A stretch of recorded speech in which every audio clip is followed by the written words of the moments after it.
vice grip on me. Would you spin me up to bring me down to my knees? You know we landed something major, only sauce and acres. Wanna drive me up until my heart couldn't bleed. Wait, you only woke up the beast. You haven't seen what I see. My fire melt up your steel. Keep them eyes on me. Arise when the mind's on me. Keep spreading lies on me. I keep my eyes on you. Got them eyes on me. I wise up when the mind's on me. I know it all lies in me. Keep rising with my eyes on me. Got them eyes on me. Hey.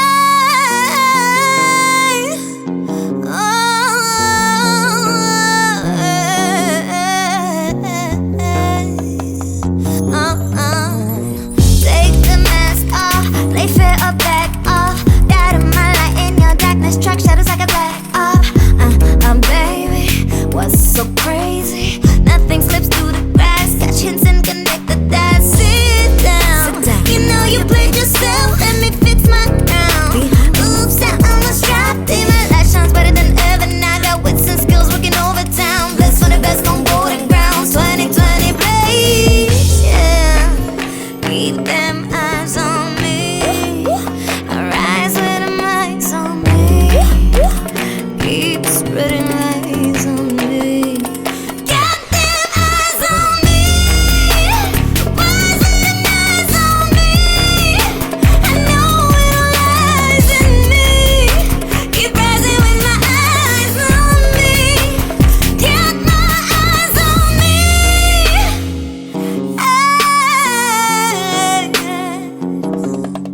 Yeah, I know my aim ain't come to play now. Fuck all the games, my ink can tame that.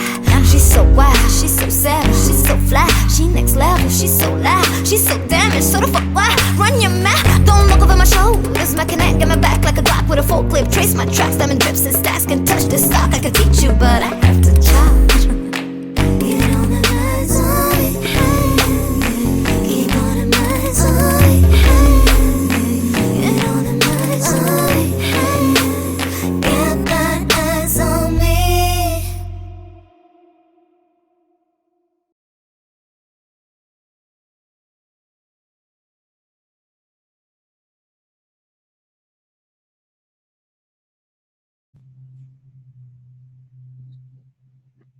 Recording? Yes. Hi, Meryem Saci from Montreal. Hi, Shireen. How are you? I'm well. I'm so happy to have you on the show today on the HIA podcast.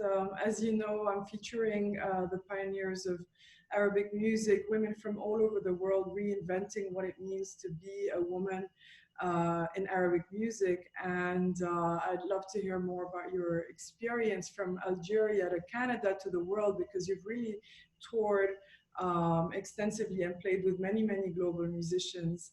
And we can definitely hear that in your sound. Let's start with the track Eyes on Me, which really showcases your global influences and your interest in cultures from all over the world. Yeah, definitely. That's a song that kind of captures a little bit more the type of experiment I'm doing and bridging all my influences together. I just feel like I battled for so long trying to find a box to fit in and to feel like I belong somewhere. And therefore, it was translated in my music as well. And so every time I want to do a project, I can't seem to focus on one genre, one style only, and feel at home there, alone there, and that's it. I always feel like there are too many elements that have nourished me throughout my journey in life and in music, that it just needed to come out. But I didn't have some type of kind, I guess, a blueprint to follow or a guideline, although there are multiple fusions out there, you know, but in terms of what was speaking to me. So I see it more as like a growing experience that keeps on expanding its own kind of like wings, and the sound keeps evolving through it. And so yeah, Eyes on Me has that element of um that fierce upbeat energy that we find through trap music, but as well in certain popular music in North Africa, and I believe in the Middle East as well. But in North Africa, we have this rhythm called Berwali, and it's like a certain type of 6/8, and like there are certain rhythms that speak to me very much from back home, and I've seen certain similarities when I would go to Senegal or other places. I'm like, oh, what? How come we have? And I get to learn a lot more about certain connections and how certain sounds even came about or how they traveled, and so that kind of played in that, and therefore certain songs came out showcasing certain sides more than others. But in this very context, it was more that R&B from the 90s meet hip hop, meet trap music, and meet oriental Arabian scales of music, you know, by playing like a bass, almost like a oud on that one, although it was not a oud, you know, but using a bass like that. In terms of these North African rhythms, when did you discover them? Did you grow up listening to this music, or did you discover them later on in your life when you went back to your sort of traditional or culture? Mm. Well, I've been influenced by the traditional rhythms, even subconsciously, ever since I was young, right? Whether I wanted it or not, I was exposed to it, whether it was on the radio or at the neighbor's house, in the streets, or simply at weddings or any types of gatherings. So I think it's kind of part of who you are as well. It's so embedded in the culture. Now, I wasn't too keen into listening to other styles of music outside of what was going on in Algeria, for example. Like I wasn't seeking out other artists in the Middle East or in Egypt or anywhere else. I was way more into R&B and pop music and whatever I could get from the other side, I guess, when it was on TV or whatever. So I was influenced by the West more, but definitely swam in the culture, as I said, like just by being there, you know. So that definitely impacted me and influenced me growing up. It was just not a conscious interest in a way, you know. I wasn't like, oh, this is my thing, let me go listen more to that. So when I ended up leaving the country, I was about it was like in the year 2000, halfway through. I was about to turn 14, or like I was 13 and a half, about to turn 14. And there was this serious disconnect that happened. Um, and so within the years that followed it, there there were too many elements that played with my identity. So I had like a huge crisis, and I didn't know where to place myself. I didn't know where to fit, as I didn't know before in my own country. I had a hard time with it, but now it was exponential. So it took me a while, but eventually sounds from back home felt really reassuring, and um, the nostalgia started kicking back in, and elements of rhythms or melodies would like feel like comforting or just emotional. And so it started calling me more and more. And then my mother started um, kind of like giving me CDs of old music from Tlemcen, which is her region where she's from, which is West Algeria. And there's like very typical styles of singing from over there. And I would listen to it for the first time and sing along with it. And I would just be like oddly comfortable with it. And I never sang it before. So that's how I kind of started. What I was just fascinated by how it made me feel, and also why I was sleeping on this for so long. Like, this is the truth. I loved it so much, but I just didn't feel connected to it like somebody that truly grew up on it, you know? It just started a quest to listen more to different styles. And then I fell in love with everything that had to do with desert blues and Halil and Gnawa music and everything that had to do with the Sahara, really. Having roots into that just kind of connected me to it more. It was just my fascination with history and the trajectory of people in general and identity that brought me back home, you know? So um, having that interest and having that ability to flow with it so easily just made me want to find a way to incorporate it in my sound somehow, you know? Because it didn't feel complete without it, although I could do a project that has nothing to do with it, but eventually my sound somehow uh, brings back a connection to it, you know. So that was it. That was for my little moment of like wanting to switch up my approach to my own sound, not necessarily my collaborations or my crew, but within my band in Nomadic there was definitely an element of embracing one's heritage and everything that makes us who we are, that motivated me as well to dig deeper into that, you know. I remember that for me, when I moved to Canada, I was 15 and I was by myself and it was cold. It was very, very, very, very traumatic. Yeah. I remember actually, like you, that's when I started listening to Fairuz and reconnecting, having this sort of nostalgia for a place that I hadn't really known anyway because of the Civil War. We lived all over the place. We weren't really connected to our culture, so I really identify with your story, Mm. trying to find dig again after you move away. So let's talk about this moment where you moved to Canada and were trying to find some sort of safe space for yourself, safe space for expression, because you were singing from a long time. You were singing as a child, right? Yeah, definitely. I was singing ever since I was very, very young out of sheer passion, not necessarily directed into it in any way. But I developed that love for music and singing so early that my mother was very encouraging of it. So when I arrived to Canada, there was a direct, I guess, a clear direction in terms of me being involved with the arts as much as possible because it wasn't so easy to be able to do that back home safely.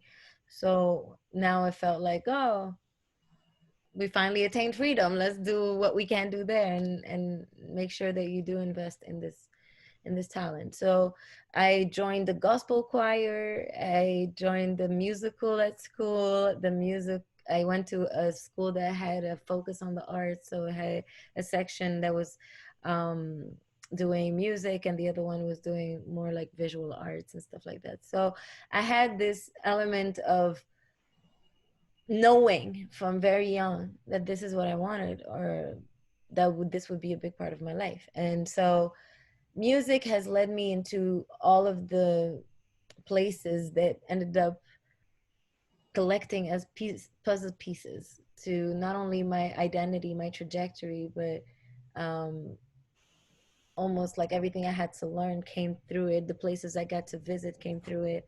The people I met and that are still in my life came through it. So there's definitely that aspect of um, like the common denominator to every aspect of my life is music somehow. So being in Montreal and trying to find my voice, literally, I moved to Canada as a teenager in July 2000. My mother and I had to flee the country from the Civil War.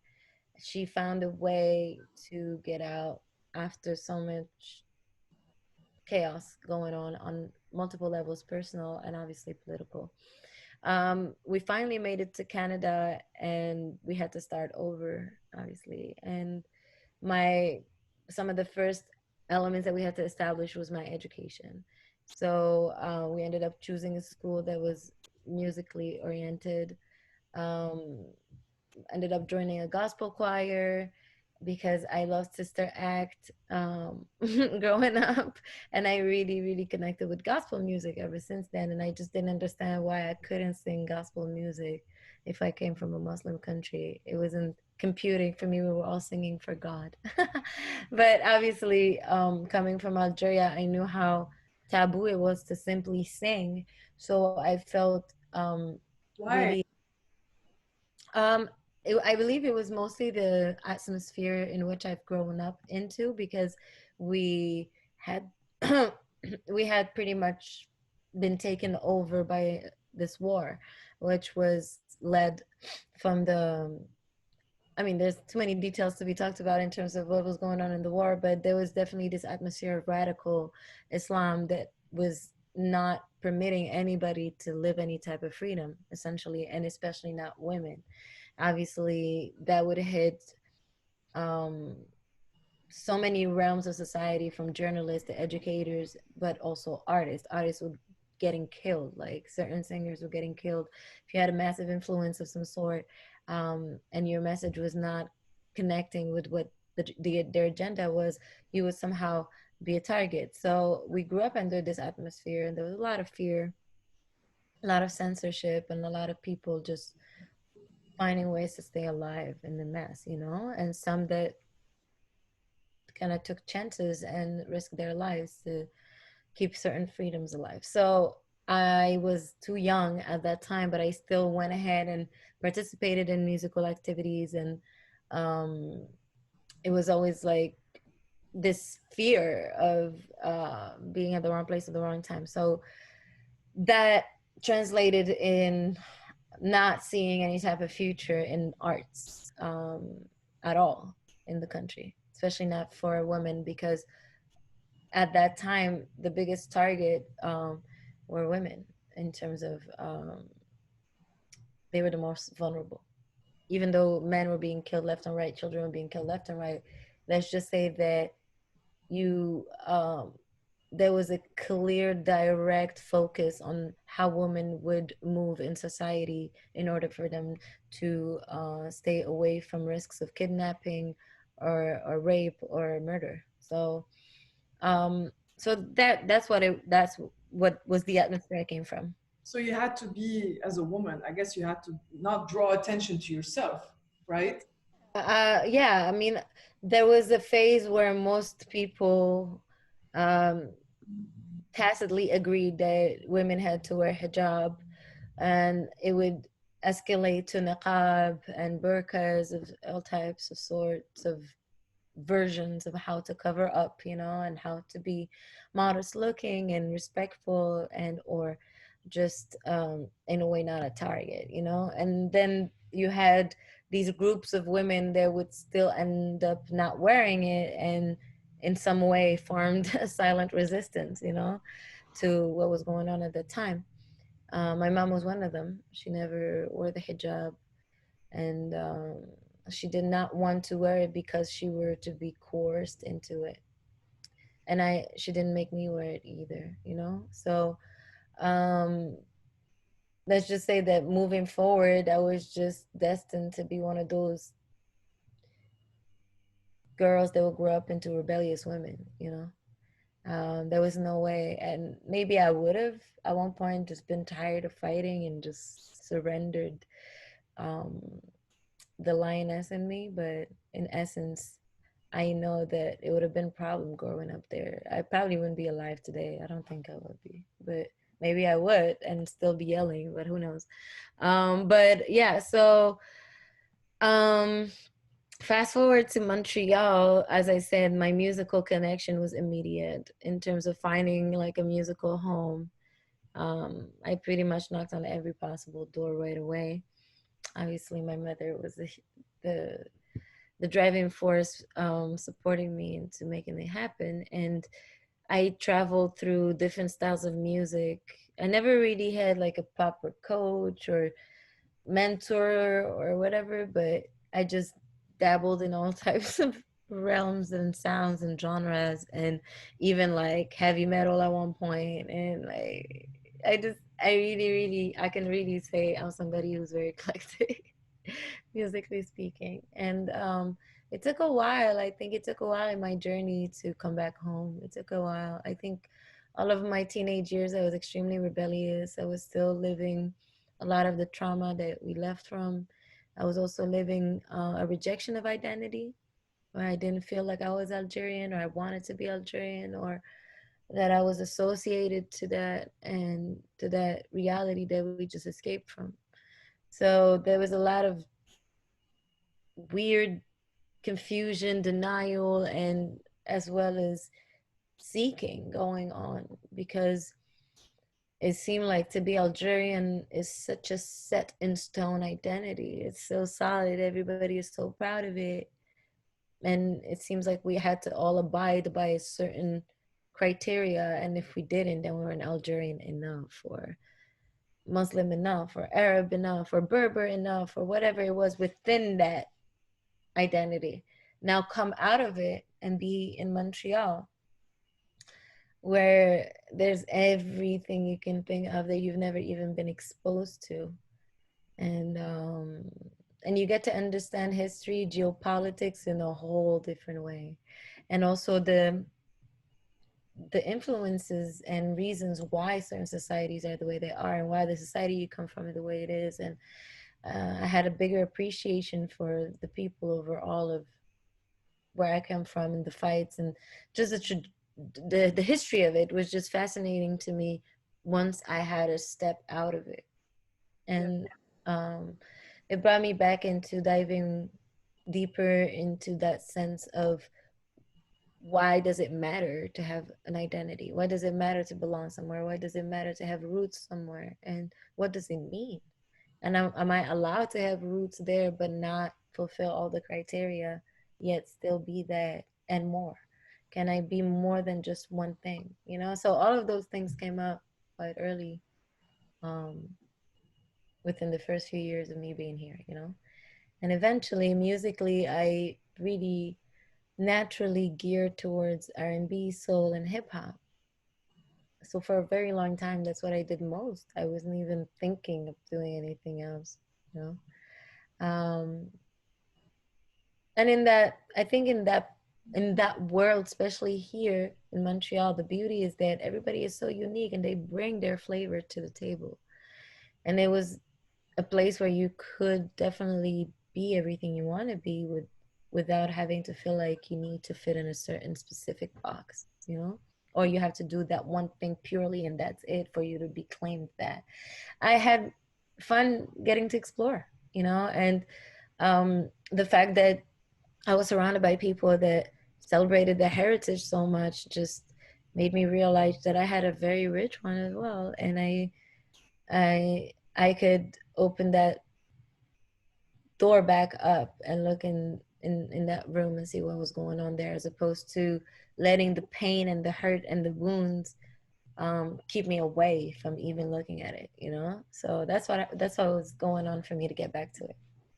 Yeah, I love that. And tell me, I mean, when I look at especially the video for this song, and what you just told me, the fact that back home, a lot of us uh, are meant to be as silent, as quiet, as transparent as possible. You know, we're not meant to draw attention to ourselves, and even our voice itself is so dangerous for us. Uh, Singing for a woman is dangerous as well. So I love the fact that in this song and then the clip, it's about reclaiming that attention, reclaiming that the power of your voice, because in the song your voice is, I think it's really interesting when you think about Arabic singing. um, and then of course your interest in soul, where your voice travels. I want to hear more about how you use your voice to travel as well. But also the fact that you're singing about owning everybody else's gaze. Yeah, so Eyes on Me is a very interesting song and title. For me, it holds multiple layers of meaning. And I'm always very intrigued and excited to hear how people receive it or what it means to them, you know? Um, and so, so I released this song literally at the beginning of this year. So it worked out that it came out in the year 2020, 2020 vision, all of that aspect. Um, played with it. And also with starting off the year, the message was to turn that eye from the outside in. So to do that inner investigation, and instead of seeking that attention from outside, to literally turn the light beams in. So everybody can receive it differently from different layers. The reason why I wrote the song, and in terms of the style of singing that came in it, it was more from an idea of reclaiming one's power, especially when it came to being able to hearing your own voice. So we want to be heard, we want to be seen, we want to be validated, or um, I guess witnessed in some way, and so, or approved even, So when it comes to wanting to be seen or wanting to be heard, I just had that battle or that inner challenge of asking, am I even seeing myself? Am I even hearing myself? And do I even know what that means? So that song came about at a time where I was feeling like I was being played, or that I was being fooled, or that there was situations that were taking advantage of me, or out to get me, or things like that. And so there was a lot of things that was going on around my life that made me feel like I was a victim of a circumstance, or of somebody, or life even. So that's a feeling that I really dislike, because growing up, I guess, in the context that I did, from whether it was poverty, whether it was war, whether it was just the mentality of a society that believed that women were lesser than, um, powerless, or not worthy, whatever it is, right? Um, Having internalized all of that, I believe I had a direct rejection of the idea of being a victim, or of being weak, or being at the mercy of, while completely accepting my vulnerability and my weakness and my powerlessness, knowing full well that if you're under certain circumstances, you simply don't have a choice. But I just always felt like my spirit didn't have to fold.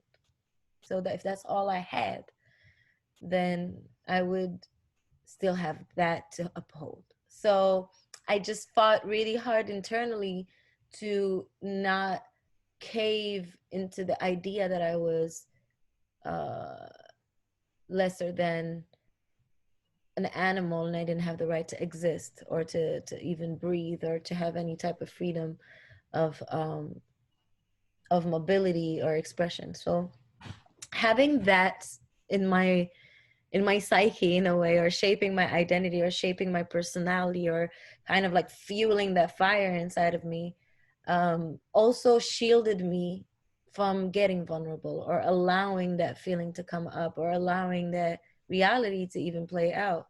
So there's a lot of shame or guilt that comes around feeling like misunderstood, or rejected, or even played. This song is very intimate, of course. Are all your songs kind of biographical? And also, we were talking about your early days in music in Canada, and your interest in soul and hip hop and R&B. So take me back to the early days in music, who you were meeting, who you were playing with, how your sound evolved, and how you started playing um, live shows and recording, and all the way up until today, where this song kind of like brings all these moments and influences together.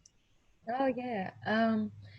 I started out this musical journey in Canada through, I guess, high school um, writings, and like poetry, or just like spoken word or non-spoken words, just like writing pieces there. And eventually I started sharing them with some friends. And it, that led me to like open up a little bit more, because I was just learning English at the time, and I decided to write in English. Crazy idea, I know, but I was still trying. And even though my grammar wasn't on point, I really wanted to find a way to express myself in English, because that's what attracted me the most. um I was very political. I was very hardcore on many aspects of um, society. So it was a lot more. Uh, it was a lot more social commentary than it was personal, I guess. Well, it was like a personal opinion, but it was more about the outside of what's going on and what world we're living in than it was about my own feelings and experiences. And that led me to join this crew called Royal Peasants. And it was a crew of rappers, and I would sing choruses, and eventually I would start writing verses, even though it's more singing. I slowly later rapped, but I wasn't there yet. But they were really dope MCs. They were also like, doing their own thing, being young and wild and talking about their own experiences, the streets and all of that stuff. I related to them because I come from a marginalized background, and I didn't ever see the world in like, I don't see it in like, it's not just black or white, and it's not, I don't see it under rosy painted glasses either. I felt very much like my musical journey has led me to connect with so many people from different belief systems to statuses to cultures. And so those groups of people that I was connecting with at the time happened to be super creative but super activist. Like they were very much involved in what was going on in society as a macrocosm, not just like in the community. But also we had a lot more people that were involved in, gatherings and marches and protests and things like that. But we were the young people of that time, like we were feeling like we had to be a little bit more hardcore. We can't just march, we have to organize. And so I was a lot more into those vibes. um Growing into music, I felt like writing was or Mike was an opportunity to stand for something and to pass a message, and that we had a responsibility to use it for that. Not that I don't believe that that's what it is as well, but I definitely changed I expanded my definition of having a mic and singing and performing and rapping to more than just having to have to lead a movement, you know. Yeah, so what were you protesting against? What was the activism about at the time? It was in the mid 2000s, I guess. Yeah, late mid 2000s. What are we? It was like, yeah, it's like 08, 09, 2010. Um well, with my original cruise, there was a lot more protesting of the system in general, how it was made not to serve the collective good. And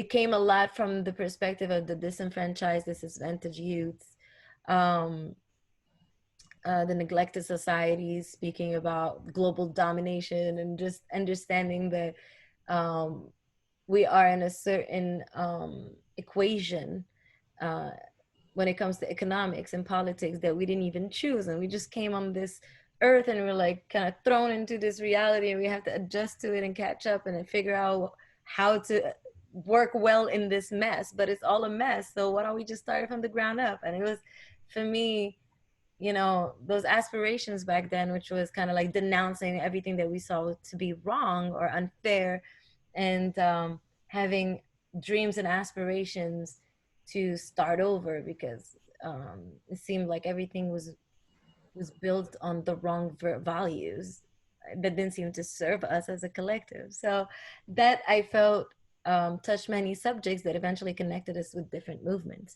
In my crew at the time, I also eventually joined the band Nomadic Massive, who spoke a lot about, unity and immigration rights. And obviously I'm a refugee, I'm a political refugee, so we ended up being at a lot of rallies or festivals or shows in regards to that. I'm somebody who studied political science, so I was active in a few battles at the time. I was highly involved in everything pro-Palestine, and whether it was shows, like whether it was events or it was talks or things like that. So I felt like we became the crew, even like especially with Nomadic, that would be called upon for a lot of those events, let's just say, so my musical journey, coming into Montreal after joining gospel choirs, doing musicals, and found my first crew that ended up being the first projects I put out, mixtapes with Royal Peasants. It led me to do a few, well, they were like contests at the time. Um, and I think we got like a second position in Hip Hop You Don't Stop or Hip Hop Forever or something like that, the festival that was happening at the time at Kent Park. And I lived in Côte-des-Neiges at the time in Montreal. I did not know about the fact that there was a youth center right there. And I've never went to a youth center. Had I known, maybe I would have visited one. But as a youth, I didn't even know there were such things. And I was like about 18 when I did those contests. I just kind of find out about this crew that is live band that does hip hop and music from all over the world in different languages, and that I should really check it out because I would like fit in that based on what I do. And I didn't know about them at all, and I was doing my own thing with Royal Peasants, and so I didn't think much of it until somebody um, introduced me. I don't know if it was that serious, but it just worked out that the timelines um, made it so that they invited me to go check out a practice. And I went, hung out there, and I fell in love right away. It was something I've never even thought could exist. It felt like the roots meet the world. um, and it was really exciting to see a group of people that um, came from literally 5 to 6 different countries, spoke different languages, and had similar love for hip hop and the idea of just the world that was so exciting to think of as being possible, where we could really fight for similar values and um, find ways to find harmony within our differences. We came together, I think, more because of common mentality of unity and celebration through art, and of giving a voice to the voiceless and speaking on matters that are not necessarily easy, but making them palpable. And Nomadic is just for me a beautiful testament of what is possible when people do come together um, in the name of love and the music. Totally, totally. I love that, and especially the fact that women in hip hop, women in soul, some very very powerful women have influenced you. Lauryn Hill, Erykah Badu, and so on. You mentioned the roots and that whole neo soul culture. So I want to hear a little bit more about as a woman starting out in hip hop, how you felt about your presence, your role, if you felt also safe. In that environment, and how you sort of made it your own. I was very, very fortunate growing up in this version of hip hop, I think, because I met some amazing people and I felt very protected. Although I've seen all of them. I've seen the version that is more, um, I guess, gangster and has like a lot more degrading approaches to women, but somehow I was respected in that circle. So I am somebody who has a very strong character, so I don't let anybody walk on my shoes super easily. So it worked out that I could always hold my own in any context, and I was often the only girl in many contexts. But mind you, I still fought a lot for my place as a woman. I'm saying this to say that it could have been way harder. But I was privileged to be with people that were respectful enough and nice enough to to allow me to take my space, you know, where in other contexts they wouldn't have been possible. But it doesn't mean that it was easy, and it doesn't mean that I had to fight for it every step of the way, every step of the way. When it comes to the industry itself, um, it was an interesting thing where, like, at one point you're shielded by the fact that there are men around, and at one point you're kind of like held back. And someone like Erica Badu is really a boss, such a boss at every level in the way she makes her music, produces it, shares it, chooses who she collaborates with, and so on. Her image is completely created by herself, which is rare in music. At the end of the day, unfortunately, in music, a lot of women have been kind of controlled by men. So I know it's reductive to always say a woman in music, but the fact is, historically, unfortunately, in many artistic disciplines, we were controlled by, and we still are controlled by managers, producers, and so on and so forth. So how are you able to? I noticed that you become more and more independent in the way you make your music and diffuse it. So tell me a little bit more about this process for you. How all these queens of soul music and hip hop inspired you, and what you aspire to. There are examples that inspire me a lot in the realm of independence in general. So Erica Badu, for example, is an artist that has almost no limit when it comes to her creative process and what she can bring to her, like the elements she mixes in her sauce, you know.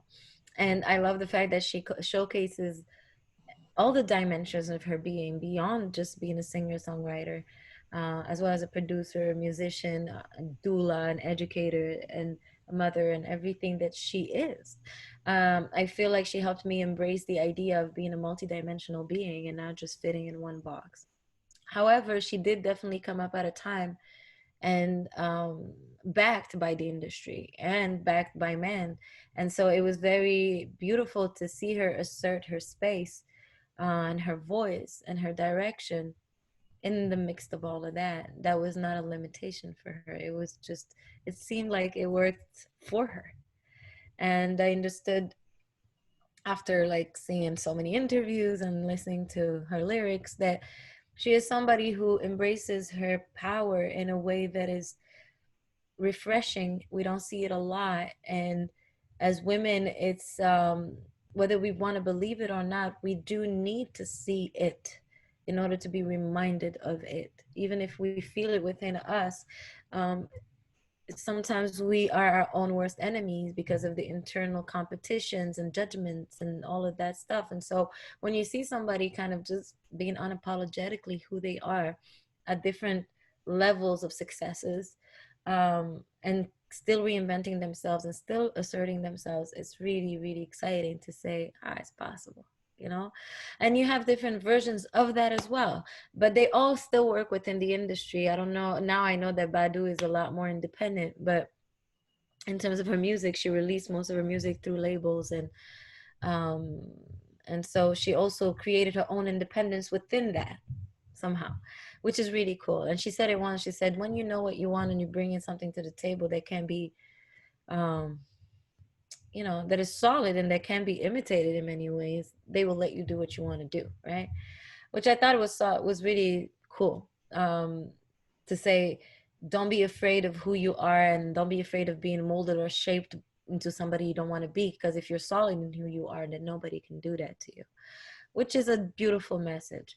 I think for me, through my journey and through the artists that I love and be inspired by, there's also the business side of things that turned me off a lot from this industry, because it just seems impossible to get ahead or to win or whatever that concept means. Like, what is really success? There's different levels of success, and what are you willing to do to get there?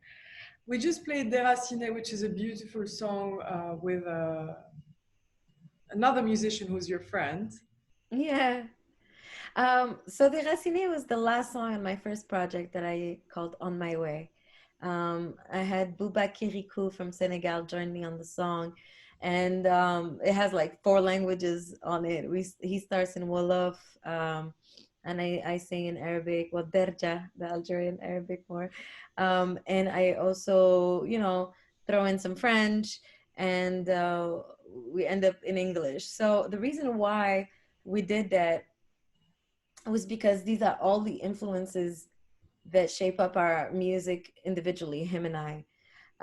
He sings a lot more in Wolof, but he always wanted to sing in English. And I sing a lot more in English, but I always wanted to sing more in Arabic, and specifically Derja. Why? Because I felt like growing up, I didn't really understand Fusha, like the literal Arabic that we learned in school, or that we would hear at the news. And I felt this weird crisis of identity in my own country growing up, because I'm like, if Arabic is our language, why don't I understand it? Why don't we speak it well? And so that led me to understand that we're not actually Arabs. So it was like, because I was trying to understand, why did I have so many divisions with the neighbors downstairs, or why did they speak a different language I didn't understand in my own country? And they spoke, we had different tribes. So we had Shawi, we had Kabil, we had folks from literally everywhere in Algeria coming up to the capital. And in my neighborhood, we had families that spoke fluently in Kabil, and I had no idea what they were saying. And I'm like, we're the same people, no? And so that led me down the discovery of the diversity of North Africa, of my people, understanding our cultural heritage and our native origins, like who are the um, native Algerians, like who are here first and what did they speak and where is the influence? So when all of this happened, I realized that I've had that question about my roots ever since I was small. Ever since I was trying to find out what was going on with my neighbors not speaking the same language, or my father not looking the same way as my mother. Why did my father have nappy hair and darker skin? And why was it so bad to look like that? Like, why were people throwing rocks at me for having curly hair? And like all types of things, trying to understand what was okay or passable or not, like what was the standard of beauty.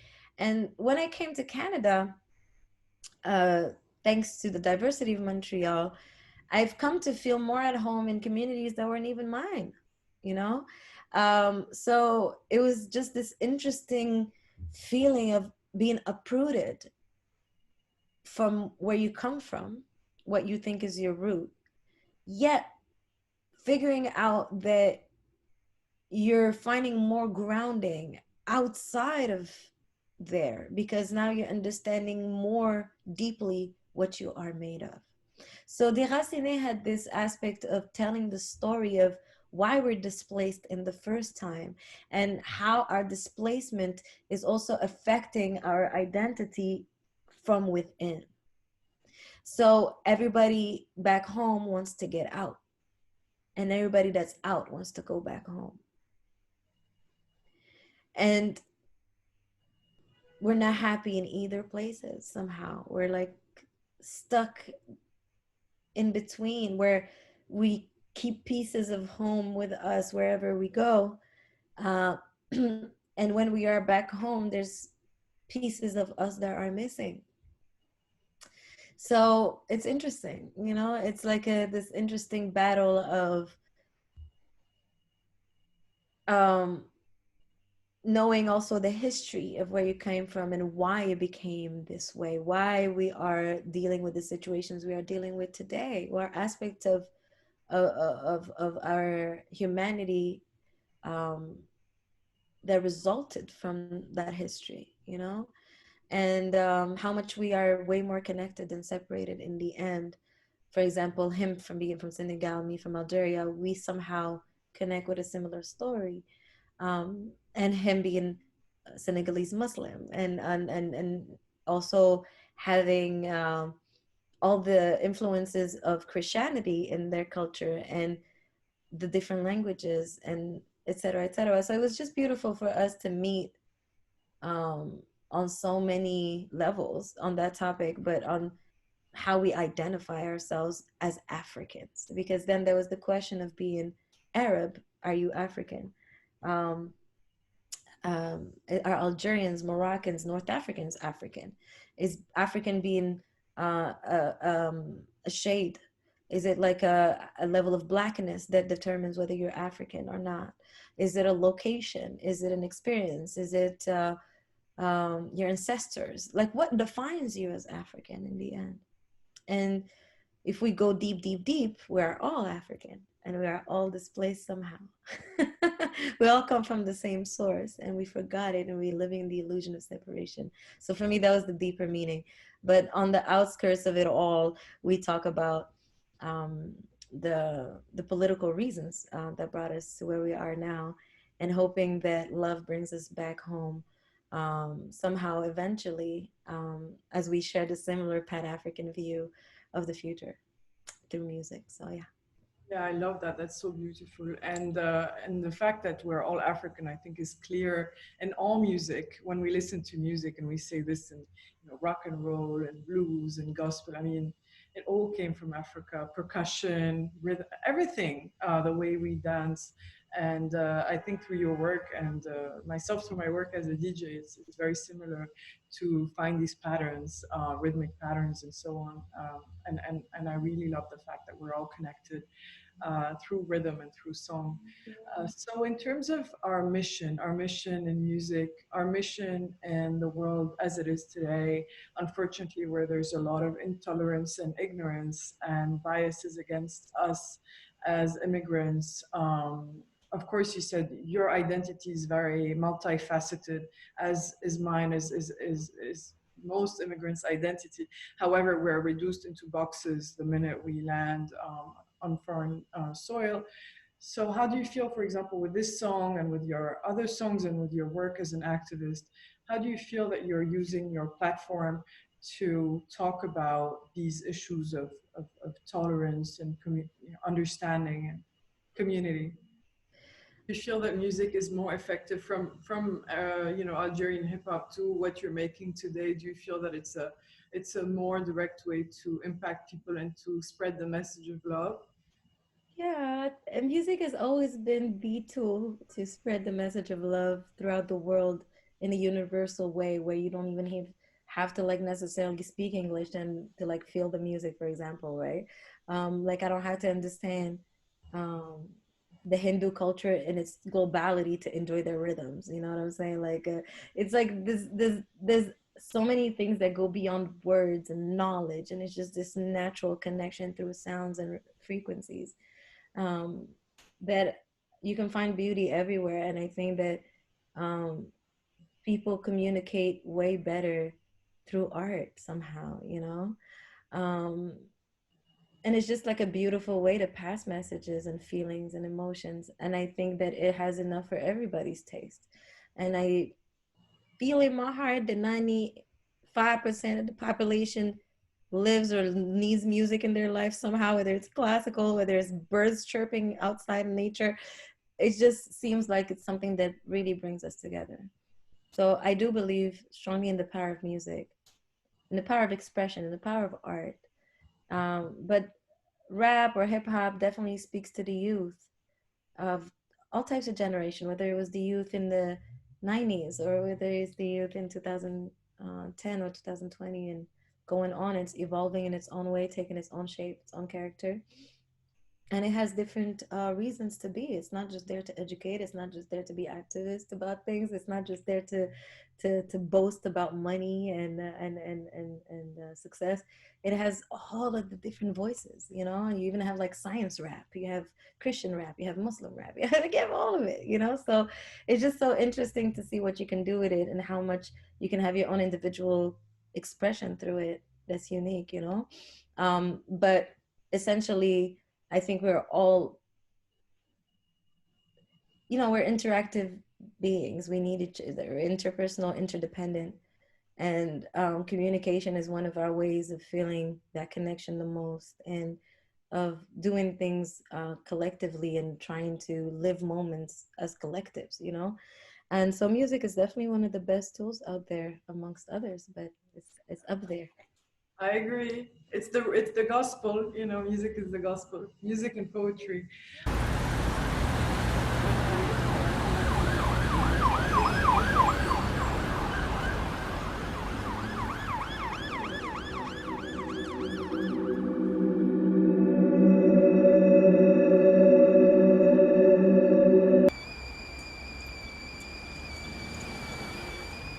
President-elect Trump, at various times in his campaign, has called for banning all Muslims from the United States. Well, and by the let's way, start with the first it doesn't thing matter he said, what which was an a attorney has to reduction say. of the facts, not the facts per se.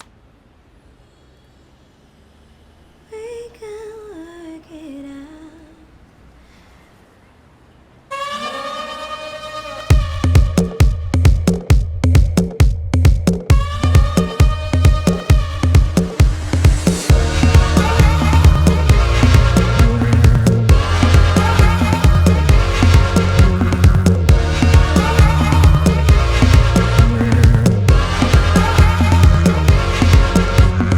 Welcome to delirium, numb since the new millennium. Bath salt, crack, a posium. Feeling like I'm Christian Bale, equilibrium. Swing side to side like a pendulum. A bone find of the lies, they were bending them. Master the out of speech that offending none of them. Dumb, Donald Trump, endorsing them.